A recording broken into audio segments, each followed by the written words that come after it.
Salut à tous et bienvenue dans ce nouvel épisode de podcast. Aujourd'hui, je vais partager avec vous les 3 erreurs que je vois les plus couramment faites dans le milieu du sport et du bien-être quand on entreprend ou en tout cas quand on démarre son projet entrepreneurial. Alors, pour rentrer directement dans le vif du sujet, l'erreur numéro 1 que je vois vraiment la plus couramment faite, c'est celle d'entreprendre sans avoir de vision claire.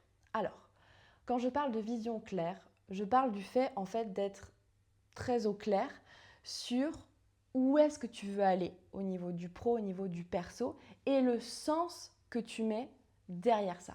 Je te parle en fait de l'importance d'être précis, concret sur ce que tu veux créer, pourquoi, avec qui, quand, où, comment. Vraiment, le fait d'avoir une vision claire, ça va te permettre d'avancer avec beaucoup plus de fluidité dans ton projet entrepreneurial. En fait, quand tu ne sais pas pourquoi tu fais les choses, quand tu ne sais pas exactement où est-ce que tu veux aller, tu avances dans le flou. Et ça ne peut pas fonctionner au long terme. Ce n'est absolument pas durable, ce n'est pas pérenne. Je te donne un exemple, tu vas comprendre. Imagine que tu as deux sportifs. Tu en as un qui vient te voir et qui te dit « Ouais, moi, là, je suis déter, je veux progresser en sport. » Et tu en as un deuxième qui vient te voir et qui te dit « Ouais, moi, là, je suis déter, je veux progresser au back squat en row pour le 18 mars et faire une RM de 200 kg à telle salle. » Eh bien toi, en tant que coach, entraîneur, etc., ça va être beaucoup plus simple pour toi, beaucoup plus fluide, beaucoup plus concret de proposer une prog, une planif au sportif numéro 2 qui a un objectif très concret comparé au sportif numéro 1 qui te dit qu'il veut progresser en sport. Parce que dire je veux progresser en sport, bah c'est bien, ça part d'une bonne intention, ok, mais par contre, ça veut dire quoi? Je veux progresser, c'est quoi le sport pour toi? Tu veux aller où? Comment? Quand? Tu vois, c'est pas du tout concret. Et donc un sportif qui te dirait moi je veux progresser en sport, bah c'est bien, mais tu aurais besoin de beaucoup plus d'infos pour l'accompagner. Alors que le sportif qui vient te voir et qui lui a un objectif très précis, faire 200 kg au back squat, en row, à telle salle, à telle date, et bien là, ça va être beaucoup plus fluide pour toi de prendre du recul et de te dire, ok, mon sportif, il a cet objectif, et bien il va falloir qu'il passe par ces étapes-là, paf, paf, paf, paf, paf, pour atteindre ces 200 kilos à telle date, au squat, etc., etc. Et donc, dans ton projet pro, c'est exactement pareil. Quand tu dis que tu veux que ton projet il marche, quand tu dis ouais, je veux que mon business ça avance, je veux avoir des clients, bah c'est très bien, ça part vraiment d'une très bonne intention et c'est cool, mais par contre ça ne suffit pas. Dire je veux que mon business il marche, ce n'est pas concret. C'est quoi un business qui marche pour toi? Et pourquoi surtout tu veux que ton business il marche? Quel sens tu y mets? Tu vois? Et donc, quand tu as une vision claire, c'est tellement plus simple en fait de prendre du recul et de te dire ok, bah, je sais où est-ce que je veux aller exactement, je sais pourquoi je veux aller là, et bien maintenant je prends du recul et je définis les étapes qui progressivement vont m'amener à atteindre cet objectif ultime. Il faut vraiment voir la vision claire comme le fait d'avoir un GPS. Tu vois, quand tu mets une adresse dans un GPS, ton GPS sait exactement où est-ce qu'il va t'emmener, d'accord? Il sait exactement où tu veux aller. Et toi, ce que tu as à faire, c'est simplement, entre guillemets, ok, à prendre du recul et puis à suivre le trajet que te propose le GPS pour arriver à destination. Eh bien, dans ton entrepreneuriat, c'est exactement la même chose. Si tu ne sais pas où tu vas et si tu ne sais pas pourquoi tu y vas, ça va être tellement complexe, tellement difficile, voire en fait au bout d'un moment impossible pour toi d'avancer de manière fluide parce que tu ne vas pas savoir où aller.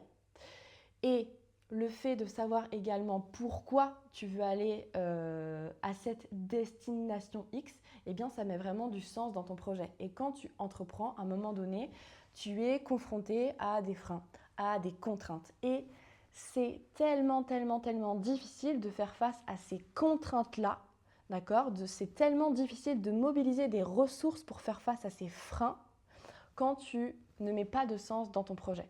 Parce que quand tu ne sais pas pourquoi est-ce que tu fais les choses, le jour où tu vas avoir des pierres qui vont littéralement tomber sur ton chemin, tu vas te dire ça me demande trop de ressources de passer par-dessus, en fait, c'est trop dur. Et tu vas abandonner. Alors que quand tu sais pourquoi est-ce que tu fais les choses, quand il y a vraiment du sens, en fait, certes, les pierres vont tomber sur ton chemin, certes, ça va être chiant, ça va être dur, mais comme tu y mets du sens, comme tu as un projet qui fait sens pour toi, tu vas trouver les ressources en interne pour retirer ces pierres, ou en tout cas pour passer par-dessus, voire pour prendre appui sur ces pierres et faire un saut qui va te permettre en fait d'avancer et d'aller en fait encore plus loin dans ton entrepreneuriat. Vraiment, ça va être la possibilité pour toi de faire de cette contrainte-là un levier pour avancer encore mieux, tu vois.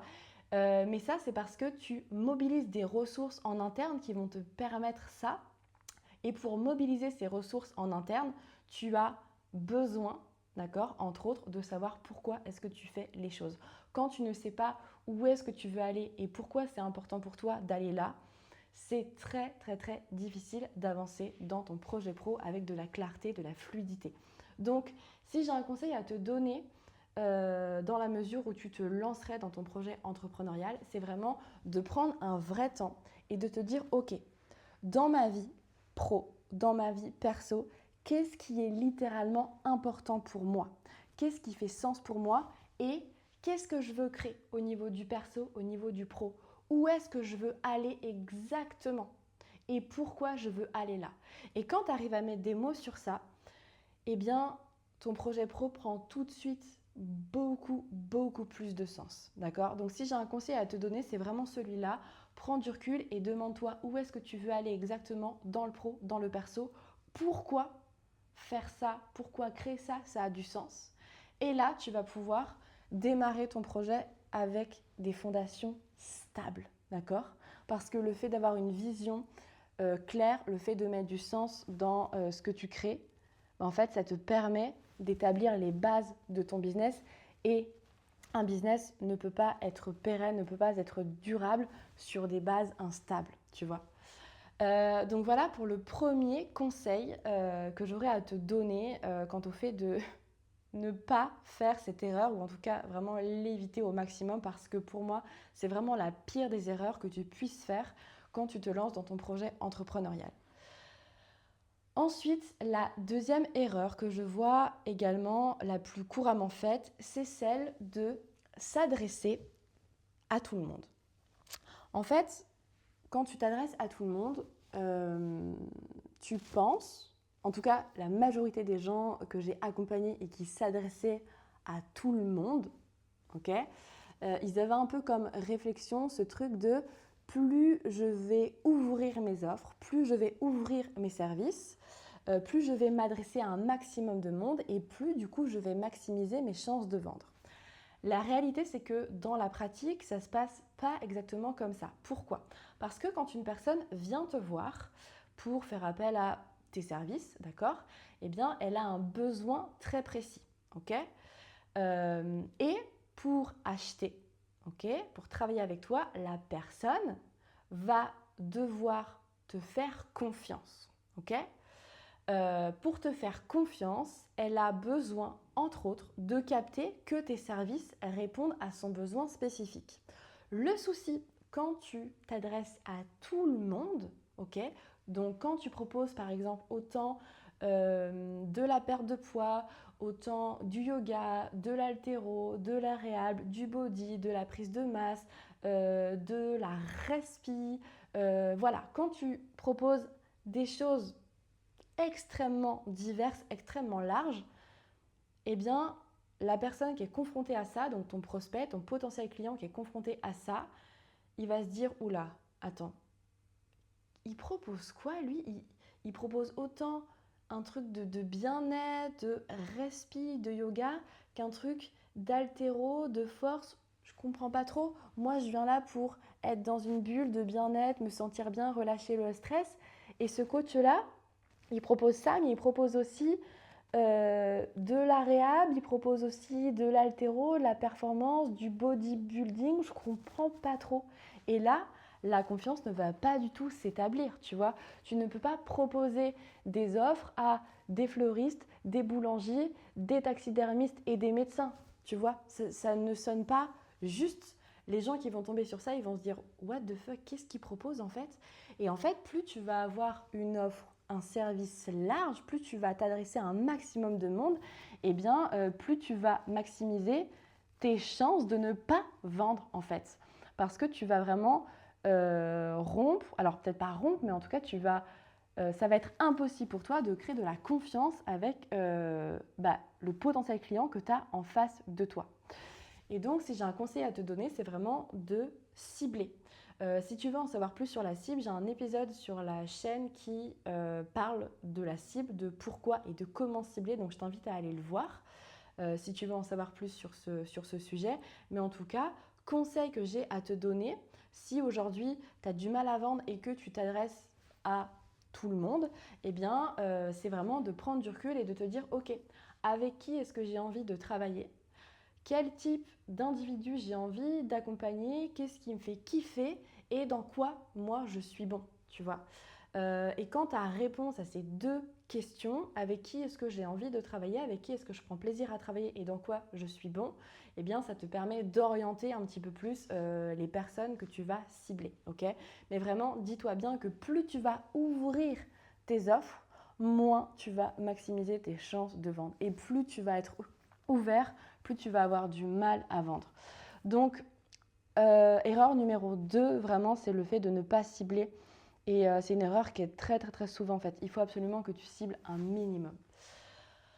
Ensuite, la dernière erreur, c'est le fait d'utiliser Instagram pour vendre. Alors qu'on s'entende bien, Instagram, je l'utilise moi-même et c'est très bien en fait d'utiliser Insta pour vendre. Par contre, je vois des gens, des coachs, en tout cas il y a des coachs que j'ai accompagnés qui utilisaient Insta, mais il n'y avait pas lieu en fait pour eux d'utiliser Instagram. Pourquoi ? Parce que Instagram, c'est pertinent de l'utiliser quand déjà tu sais utiliser Insta, mais ça c'est comme tout, ça s'apprend, ok ?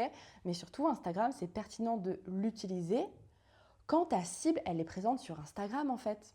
Si ta cible, c'est pas un réseau qu'elle fréquente, mais qu'est-ce que tu vas dépenser du temps, de l'énergie, des ressources pour communiquer sur Insta si tes potentiels clients ne sont pas sur Instagram? Ça ne sert juste à rien et tu vas littéralement perdre ton temps. J'ai eu le cas avec une personne que j'ai accompagnée il y a 2 ans au sein du mentorat où en fait elle me disait que elle n'arrivait pas à vendre, elle n'arrivait pas à toucher de clients, que son engagement sur Insta il était à 0 et en fait elle travaillait avec des gens de 50-60 ans pour de la remise en forme, ok. Et les gens de 50-60 ans, je ne suis pas en train de dire qu'ils ne sont pas sur Insta, il y en a, mais en tout cas de sa cible, eh bien, ce n'est pas un réseau qui était extrêmement fréquenté par cette cible-là. Et donc forcément, elle utilisait Instagram, elle dépensait de l'énergie pour faire des stories, des posts, etc., etc. Mais étant donné que sa cible, elle était très peu sur Insta, eh bien, elle a juste perdu en temps fou et évidemment qu'elle n'arrivait pas à vendre parce que sa cible n'était pas sur Insta. Donc, Instagram, c'est très bien, mais à condition de savoir pourquoi tu l'utilises et à condition, en fait, de savoir si ta cible, elle est présente sur Instagram. Parce que si elle n'est pas sur Insta, il faut partir de là. Instagram, c'est bien pour plein de choses. Instagram, c'est surtout extrêmement à la mode. Tout le monde parle d'Insta, etc., etc. Mais en fait, c'est pas parce que c'est à la mode et que tout le monde s'y met que tu dois aussi être sur Insta. Si ta cible n'est pas sur Insta, ne va pas sur Instagram. Par contre, si elle y est, oui, évidemment, c'est pertinent. Vas-y, ok ? Explore ce réseau, ça va être super important. Mais si elle n'y est pas, ne gaspille pas ton temps à aller sur Instagram. Va explorer les lieux digitaux, donc en ligne ou physiques, que ta cible fréquente. Si ta cible, elle fréquente des forums plutôt que Instagram, va sur ces forums-là. Si ta cible, elle fréquente des parcs pour enfants, va dans des parcs pour enfants. Va faire tes séances de groupe dans des parcs pour enfants pour être vu, d'accord, par ta cible qui va fréquenter ce lieu-là, tu vois. Mais si ta cible, elle n'est pas sur Insta, ça ne sert à rien du tout d'aller sur Instagram.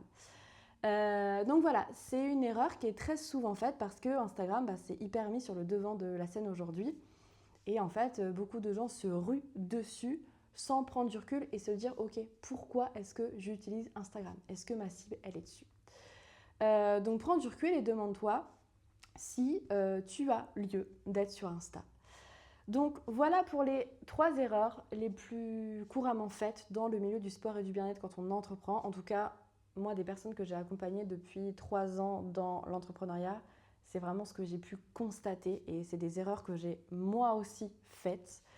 Donc je te remercie pour ton écoute. Ça m'intéresse de savoir si tu as fait ces erreurs-là et ça m'intéresse aussi de savoir si tu as appris des trucs, si en tout cas tu faisais des erreurs et que tu t'es dit ah ouais ça c'est pertinent. Voilà, donc partage-moi ça dans les commentaires, je me ferai un plaisir de te lire et de te répondre. Et dans tous les cas, je te remercie pour ton écoute et je te dis à bientôt.